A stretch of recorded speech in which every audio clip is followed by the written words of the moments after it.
Some students test your patience, others test your principles. Jack was about to do something I should have stopped, but maybe he wasn't wrong.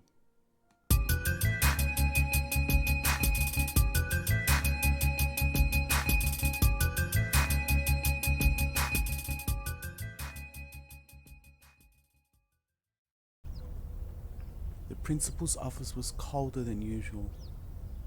The air conditioning buzzed faintly, filling the silence like white noise in a dying radio signal.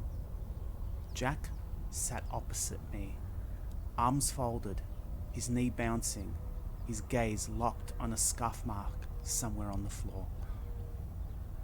I shifted against the desk, pressing my palms into the wood, grounding myself.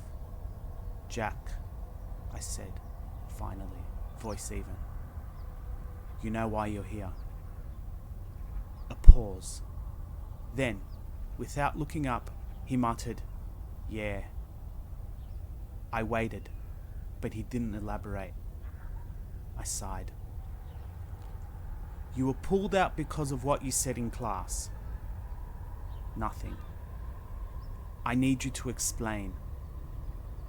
Jack exhaled long and slow, then finally met my eyes. "I'm gonna bash Tobias." The room seemed to shrink. It wasn't the words, it was the way he said them. Flat, simple, like telling me he'd forgotten his lunch at home.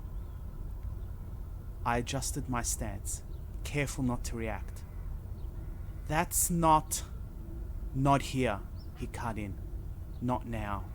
I know how this works." His voice was calm, controlled, as if he had rehearsed it.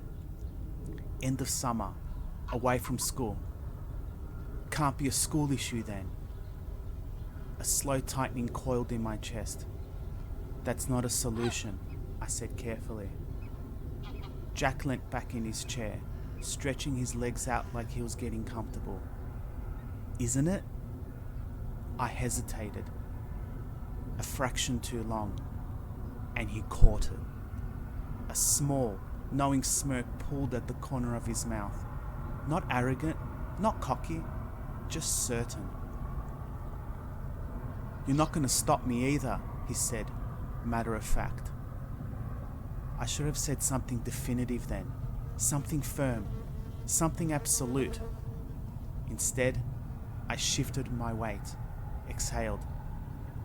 "This isn't about me." Jack studied me for a second. Then, like he was testing something, he said, "You know what I reckon?" I didn't answer. "I reckon if you saw someone beating Tobias in the playground, you'd take an extra second or two before stepping in." It wasn't a question. It wasn't even speculation. It was a fact in his eyes. I blinked. That slow, creeping feeling spread through my ribs, like something had been exposed before I'd even realized it was visible. Jack watched me carefully, waiting. Not pressing, not teasing, just waiting. My lips parted, but the words stuck. Jack gave a small nod, like I had already answered. I cleared my throat. "That's not fair." His head tilted slightly. "Isn't it?" Another pause. Then, casually, he leant forward, resting his elbows on his knees. "Remember in year 7 when you escalated that misconduct thing in class and you got the print team involved, and during the meeting with my parents, you said you had to do it so the consequence would stop me from doing it again?" I knew exactly where this was going. Jack's stare was unflinching. "Well, how's this going to be any different?" I felt something tighten in my throat. The problem was, I knew exactly what he meant. The phrase, "teachable moment," rattled somewhere in my skull, like a hollow, weightless thing. That moment in year 7 had been one. This should be one. But my stomach twisted with the knowledge that the stakes felt different now. I exhaled slowly. You need to think about the consequences. Jack scoffed, shaking his head. You keep saying that like I haven't already. I stayed still. He studied me again, then, almost offhandedly, said, You don't have to say anything, you know. I already know what you think. I should have refuted that immediately. I should have shut it down. Instead, I adjusted my tie. An unnecessary movement, something to do with my hands. Jack smirked slightly, just for a second, but there was no humour in it. You ever think about it? His voice was almost casual now. Like, if you weren't a teacher, if it wasn't your job to, I don't know, step in, if you were just some guy on the street. You think about what you'd do if it wasn't your problem? The words slid between my ribs like a dull blade. I forced a dry swallow.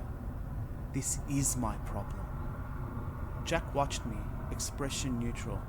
Yeah, but not forever. Something about the way he said it made my stomach turn. Then, as if he had been saving the best for last, Jack leant forward again slightly.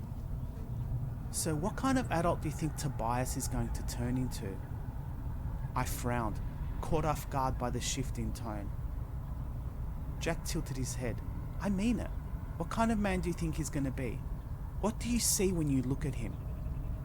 I opened my mouth, but again, nothing came out. Jack nodded, like my silence was all the confirmation he needed.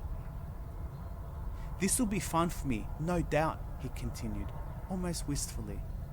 But it's also a duty, a responsibility. Tobias is the kind of person who thinks the world is never going to push back against him.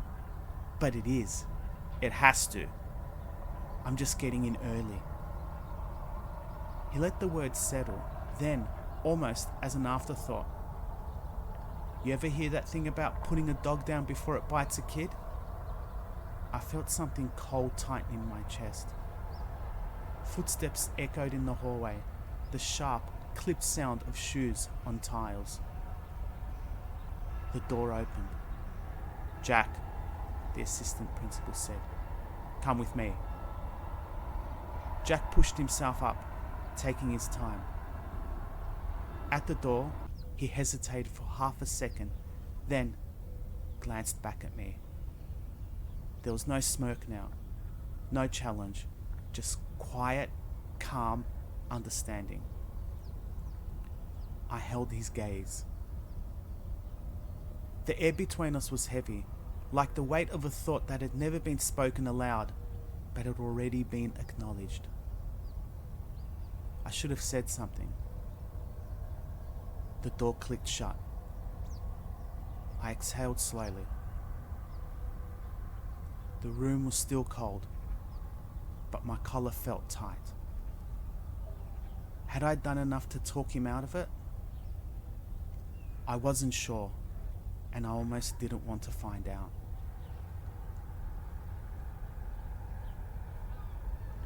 Some stories stay with you. If you're in the mood for another one that lingers, you know where to find it.